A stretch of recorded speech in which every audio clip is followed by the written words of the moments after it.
Hello friends, कैसे हैं आप लोग। हमारे इस यूट्यूब चैनल में आप लोगों का स्वागत है। यदि आप लोग हमारे इस यूट्यूब चैनल को लाइक सब्सक्राइब और कमेंट न किए हैं तो जल्द से जल्द लाइक सब्सक्राइब और कमेंट कर दें, ताकि जो भी नोटिफिकेशन हुआ जल्द से जल्द आपके पास पहुंच सके। आज हम लोग इस वीडियो में क्लास 10 का फिजिक्स चैप्टर नंबर 1 लाइट प्रकाश का प्रवर्तन से संबंधित हम लोग एक नए टॉपिक पे बात करेंगे, जिसमें नए टॉपिक का नाम है कि अवतल दर्पण के विभिन्न स्थितियों के लिए किरण आरेख खींचना है। कि वस्तु की अगर विभिन्न स्थिति होगी, वस्तु को अगर हम फोकस पर रखेंगे तो प्रतिबिंब कहाँ बनेगा, अनंत पर रखेंगे तो प्रतिबिंब कहाँ बनेगा, वक्ता केंद्र पर रखेंगे प्रतिबिंब क्या बनेगा। तो चलिए फ्रेंड्स, हम लोग एक नए टॉपिक के साथ आज हम लोग क्लास 10 के चैप्टर नंबर 1 लाइट से बातें करेंगे, जिसमें क्वेश्चन है कि अवतल दर्पण में वस्तु की विभिन्न स्थिति के लिए किरण आरेख खींचना है। कि इसमें तो कंडीशन है कि वस्तु के विभिन्न स्थिति, इसमें वस्तु के 6 स्थिति होता है। तो 6 स्थिति को हम बार बार से मतलब बारी बारी से जानकारी प्राप्त करेंगे कि जब हम वस्तु को अनंत पर रखेंगे तो उसकी प्रतिबिंब कहाँ बनेगा, प्रतिबिंब का साइज कैसा होगा, प्रतिबिंब का आकार का कैसा होगा, उसकी प्रकृति कैसी होगी, इससे हम संबंधित जानकारी प्राप्त करेंगे। तो सबसे पहले हम वस्तु की स्थिति देख ले रहे हैं 1 नंबर में।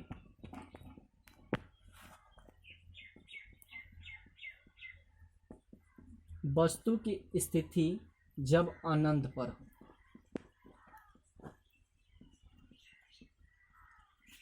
किरण आरेख हम खींचेंगे।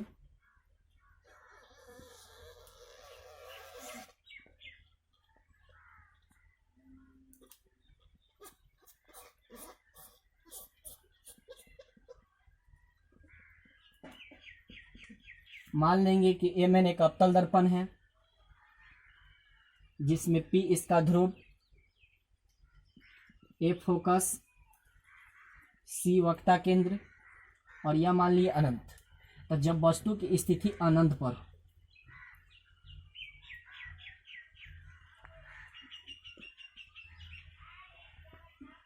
तो प्रतिबिंब की स्थिति फोकस पर बनेगा।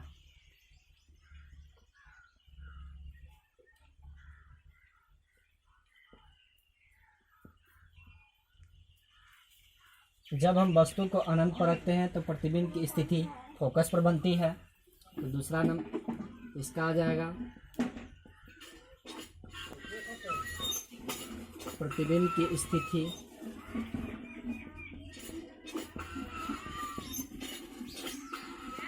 फोकस मतलब एफ पर, प्रतिबिंब का साइज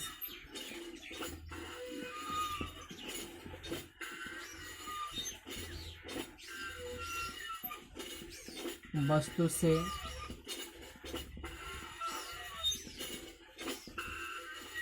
अत्यधिक छोटा,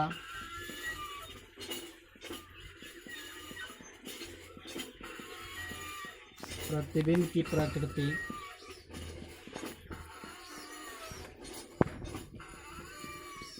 वास्तविक उल्टा।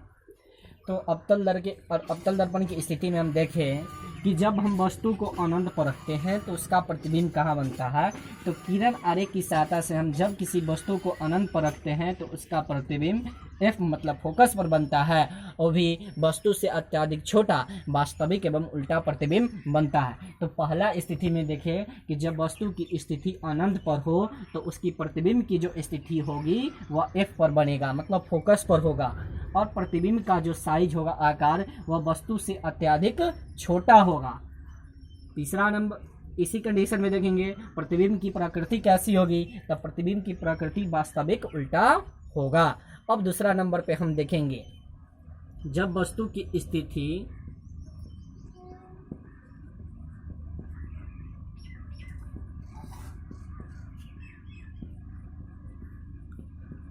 अनंत और सी के बीच हो। दूसरा नंबर में देखिए वस्तु की स्थिति जब अनंत और सी के बीच, सी का मतलब होता है वक्ता केंद्र। जब हम वस्तु को अनंत और वक्ता केंद्र के बीच रखेंगे तो उसका प्रतिबिंब कहाँ बनेगा, तो हम किरण आरेख की सहायता से देखेंगे।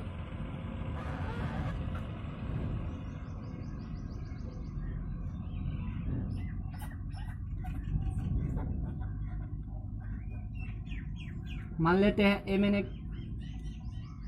अवतल दर्पण है, इसको हम पी मान लिए ध्रुव, एफ मतलब फोकस और सी मतलब वक्ता केंद्र, और इसको हम मान लिए अनंत। तो जब हम वस्तु को अनंत और वक्ता केंद्र के बीच रखें, इसको गुजारेंगे,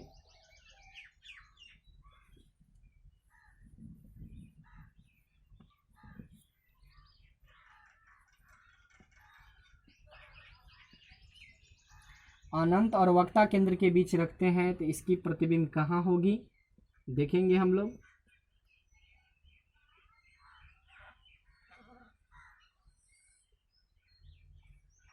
फिर इसको हम ध्रुव से होकर गुजारेंगे।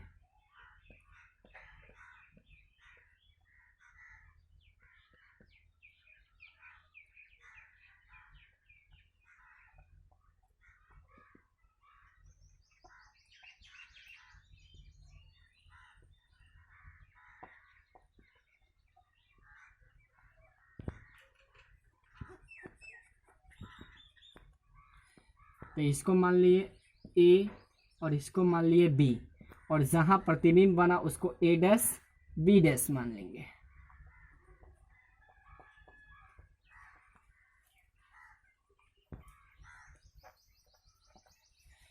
तो दूसरा कंडीशन हम देखें, दूसरे स्थिति में देखें, जब वस्तु को अनंत और सी के बीच रखते हैं, तो जब हम किसी वस्तु को अनंत और वक्ता केंद्र के बीच रखते हैं तो दर्पण से परावर्तन के बाद वस्तु का जो प्रतिबिंब होता है वह एफ और सी के बीच बनता है। अभी वस्तु से छोटा एवं वास्तविक एवं उल्टा प्रतिबिंब बनता है। तो वस्तु की स्थिति जब अनंत और सी के बीच रखते हैं तो प्रतिबिंब की जो स्थिति होती है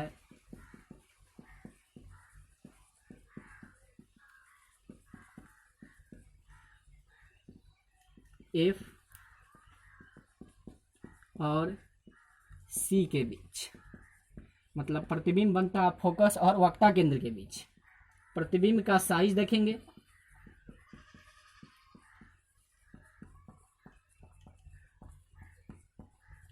वस्तु से छोटा,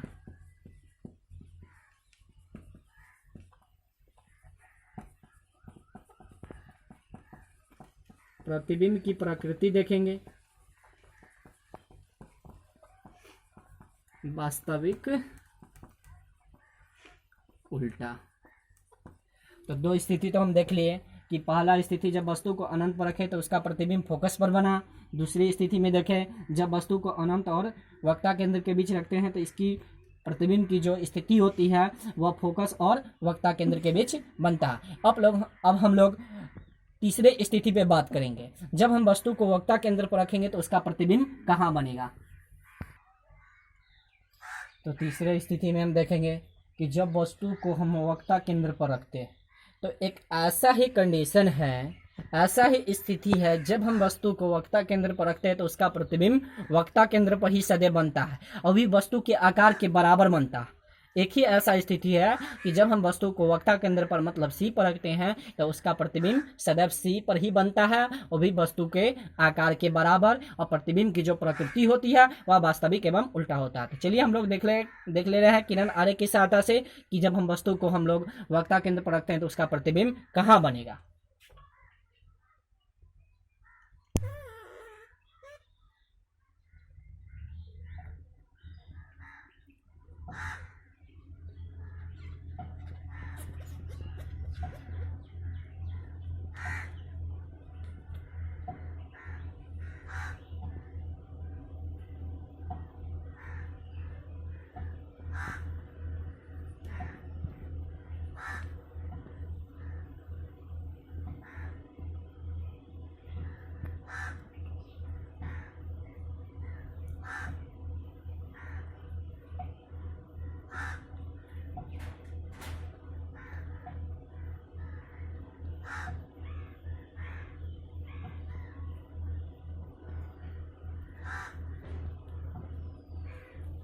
तब वस्तु को जब हम वक्ता केंद्र पर रखें, प्रतिबिंब को गुजारे तो दर्पण से परावर्तन के बाद एफ से होकर गुजरा। अब इसको हम ध्रुव से होकर गुजारेंगे।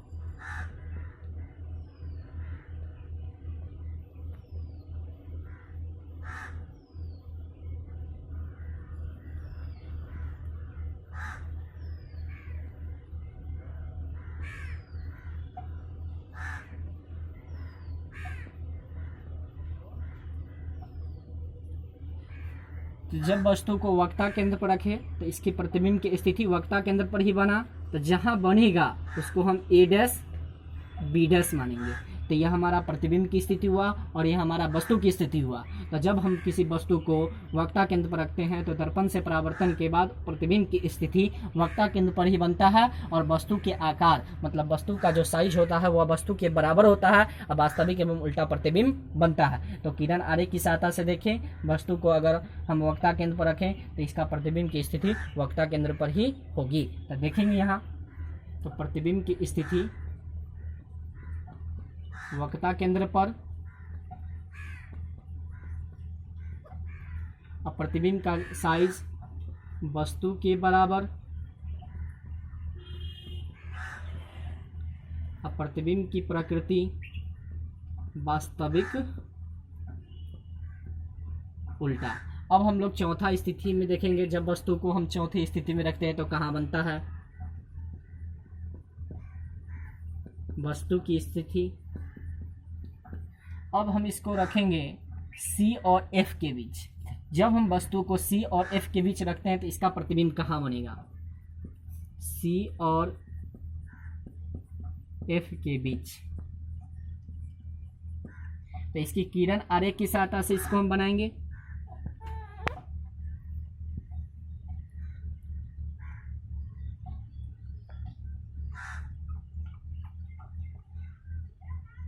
मान लेंगे एम एक अवतल दर्पण है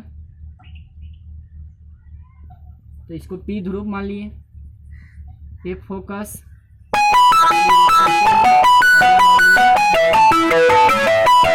तो जब हम वस्तु को अनंत और मतलब जब हम वस्तु को C और F के बीच रखते हैं तो वस्तु को वक्ता केंद्र और F के बीच रखते हैं तो इसको हम मान लिए यहाँ बीच में, तो इसको मान लिए ए बी। तो ए बी कोई वस्तु है, इसको हम गुजारे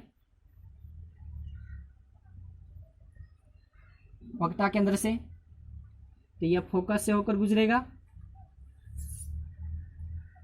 और जब हम वस्तु को ध्रुव से गुजारे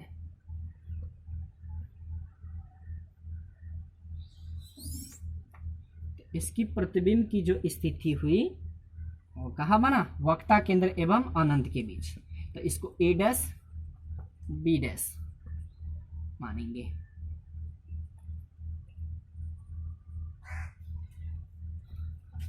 एरो का चिन्ह दे देंगे। तो जब हम किसी वस्तु को अवतल दर्पण की स्थिति में C और F के बीच रखते हैं तो दर्पण से परावर्तन के बाद प्रतिबिंब की जो स्थिति होती है वह अनंत और C के बीच बनता है और वस्तु से बड़ा प्रतिबिंब बनता है और भी वास्तविक एवं उल्टा बनता है। तो जब हम वस्तु की स्थिति देखें C और F के बीच तो प्रतिबिंब की स्थिति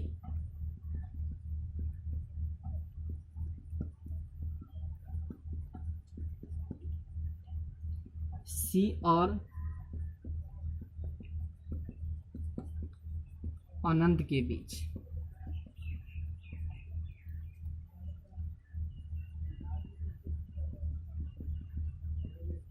प्रतिबिंब का साइज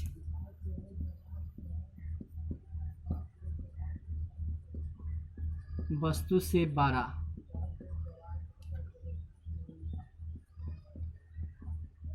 प्रतिबिंब की प्रकृति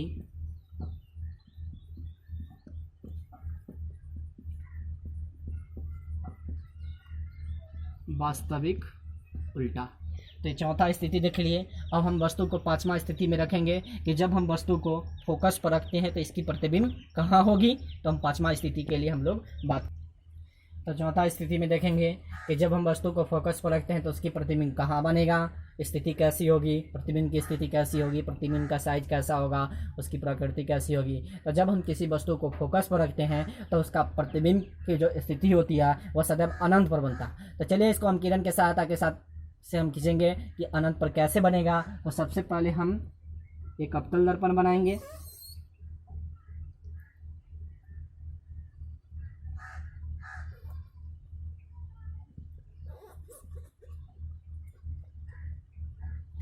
तो मान लेंगे कि ए में एक अवतल दर्पण है,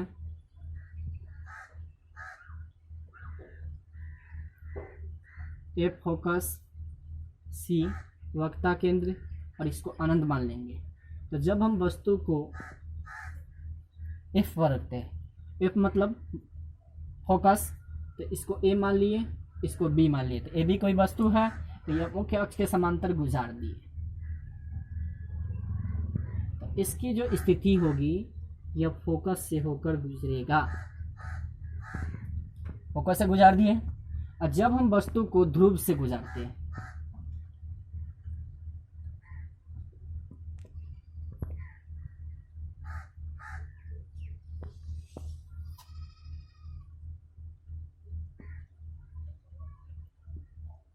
तो यह जो रेखा आया यह स्पष्ट रूप से पता चल रहा है कि अनंत की ओर है। किसकी ओर है? अनंत की ओर। यह कहीं भी जाकर एक दूसरे को प्रतिच्छेद नहीं करेगा। तो इससे पता चल रहा है कि जब हम किसी वस्तु को फोकस पर रखते हैं तो इसका प्रतिबिंब अनंत पर बनता है, और प्रतिबिंब का जो साइज होता है वह वस्तु से बड़ा बनता है, अत्यधिक बड़ा बनता है, और भी वास्तविक एवं उल्टा प्रतिबिंब बनता है। तो प्रतिबिंब की स्थिति अनंत पर, प्रतिबिंब का साइज अत्यधिक बड़ा, और प्रतिबिंब की प्रकृति वास्तविक उल्टा। अब हम लोग चौथा स्थिति में देखेंगे कि जब वस्तु को हम F और P के बीच रखते हैं, F मतलब फोकस और ध्रुव के बीच रखेंगे तो इसकी स्थिति कैसी होगी। तो छठा नंबर पे हम लोग बात करेंगे वस्तु की स्थिति F और ध्रुव P के बीच।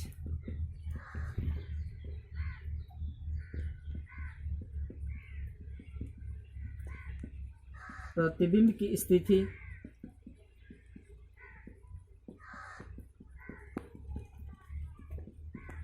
प्रतिबिंब का साइज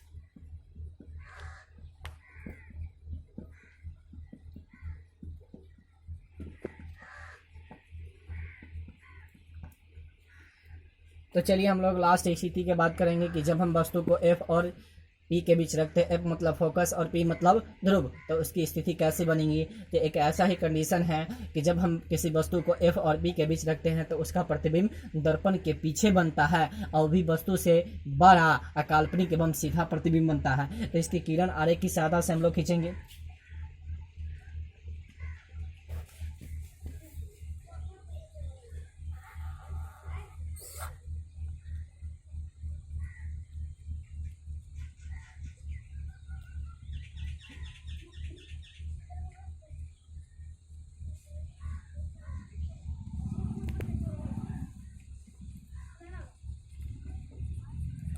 मान लिया मैंने एक अवतल दर्पण है जिसमें P ध्रुव, F फोकस, C वक्रता केंद्र और ये अनंत हो गया। तो जब वस्तु को हम F और P के बीच रखते हैं, तो मान लिए वस्तु A एवं B, तो इसकी प्रतिबिंब जो होगी वह F से होकर गुजरेगा, और भी दर्पण के पीछे काल्पनिक। और जब इसको हम ध्रुव से होकर गुजारें,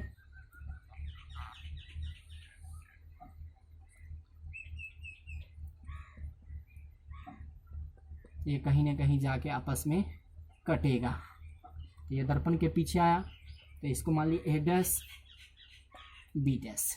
तो जब हम वस्तु को F और P के बीच रखते हैं तो इसका प्रतिबिंब दर्पण के पीछे काल्पनिक सीधा एवं वस्तु से अत्यधिक बड़ा प्रतिबिंब बनता है।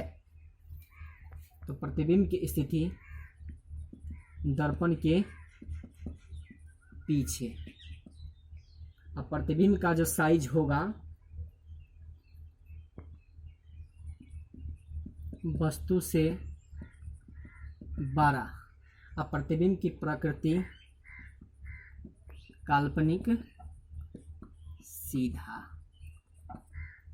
तो हम लोग देख लिए लास्ट स्थिति कि जब हम वस्तु को F और ध्रुव के बीच रखते हैं तब प्रतिबिंब की स्थिति दर्पण के पीछे बनता है, प्रतिबिंब का साइज वस्तु से बड़ा बनता है और भी काल्पनिक एवं सीधा बनता है।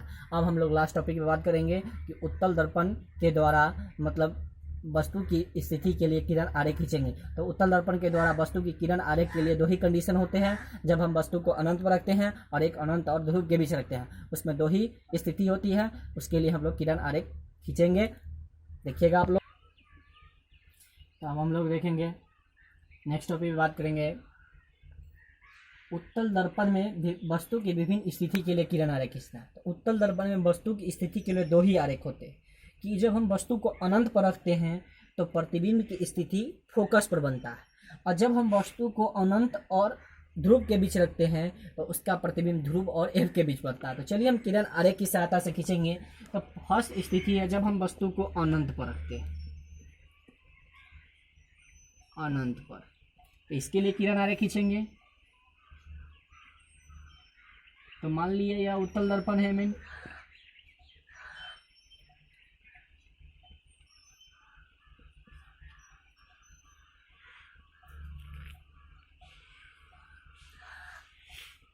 ध्रुव या अनंत हो गया, इसको मान लेंगे एफ सी अनंत।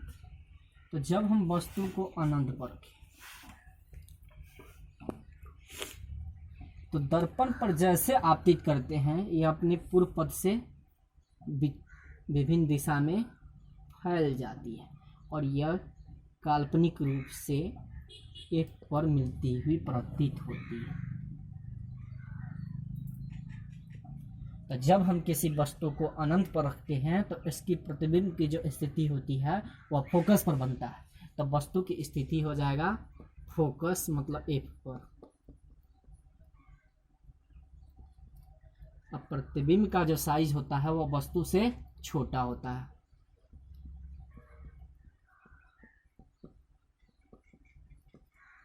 अब प्रतिबिंब की प्रकृति काल्पनिक सीधा बनता है।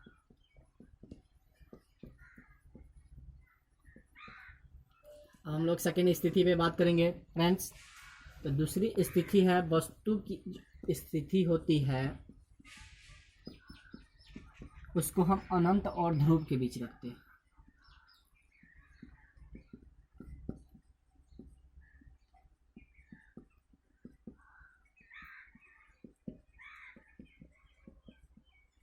के बीच तो प्रतिबिंब की स्थिति कहाँ होगी?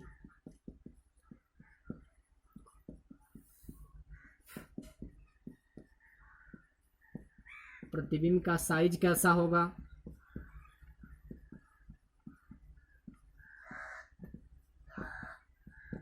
प्रतिबिंब की प्रकृति कैसी होगी?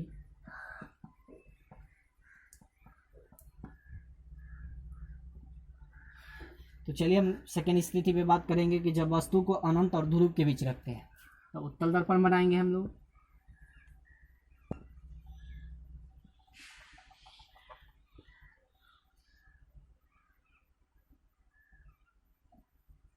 तो ए मैंने एक उत्तल दर्पण है, इसको मान लिए ध्रुव और ये अनंत हो गया, इसको एफ मान लिए, इसको सी मान लिए और इसको अनंत। तो जब हम वस्तु को अनंत और ध्रुव के बीच रखते हैं तो अनंत और ध्रुव के बीच रखें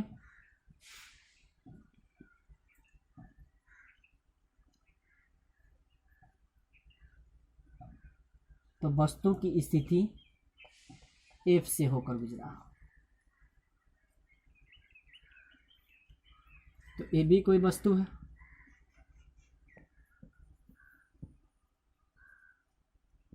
और जब हम वस्तु को ध्रुव से गुजारते हैं तो प्रतिबिंब बना या मतलब इसको मान लेंगे ए डैश बी डैश। तो जब हम वस्तु को अनंत और ध्रुव के बीच रखते हैं तो इसकी प्रतिबिंब की स्थिति ध्रुव और फोकस के बीच बनता है, वो भी कैसा? काल्पनिक सीधा, और वस्तु से अत्यधिक छोटा प्रतिबिंब बनता है। तो प्रतिबिंब की स्थिति ध्रुव मतलब P और F के बीच। अब प्रतिबिंब का साइज होगा वस्तु वस्तु से अत्यधिक छोटा, प्रतिबिंब की जो प्रकृति होगी वह काल्पनिक एवं सीधा। तो हम लोग दो स्थिति देख लिए। तो उत्तल दर्पण की स्थिति में दो ही स्थिति होगा। तो आज हम लोग इस वीडियो में अवतल दर्पण के लिए वस्तु की 6 स्थिति देखे और उत्तल दर्पण के लिए वस्तु की 2 स्थिति देखे। 2 स्थिति में वस्तु को जहाँ रखा उसका प्रतिबिंब किसी अन्य जगह पर बना तो उसको हम किरण आरेख की सहायता से देखें। तो फ्रेंड्स, आप लोग इस किरण आरेख को बढ़िया से बनाइएगा और इसको उम्मीद करते हैं कि आप लोग को वीडियो पूरा अच्छा लगा हो। यदि आप लोगों को वीडियो अच्छा लगा हो तो लाइक, सब्सक्राइब एवं कमेंट एवं करना ना भूलें, ताकि जो भी नोटिफिकेशन हो वो लाइट चैप्टर से संबंधित वह आपके पास जल्द से जल्द पहुंच सके और इस वीडियो को पूरा देखने का कोशिश करेंगे।